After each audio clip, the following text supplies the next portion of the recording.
krisis lê in die beplanning van die onderwysdepartement. Nie die Wes-Kaapse onderwysdepartement nie, die groot Suid-Afrikaanse onderwysdepartement, wat 90% van ons skole, nie ons kinders tot hulle volle potensiaal ontwikkel nie. Dis waar die kruks van die saak lê.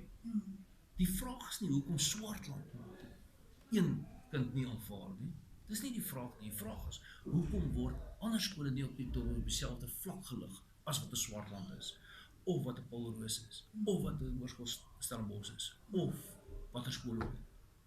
Hoekom as jy nou uitstap en jy gaan na sekere ander skole toe, sonder om name te doen, is daar kinders wat buite kan die klas is? Hoekom is hierdie kinders nie soos wat nou gebeur?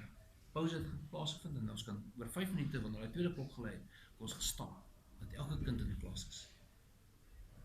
Sonder dat ek daar op patrollie is, sonder dat daar polisiemanne oral staan. Hoekom is daai waarde van die kinders wat sê, luister, ons gaan klas toe, ons wil leer.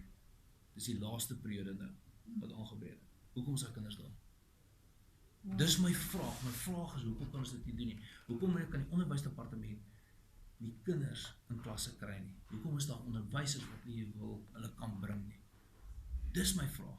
Dit gaan nie oor een kind wat nie toegelaat is, en dit gaan oor die Suid-Afrikaanse samelewing wat nie op datum is nie.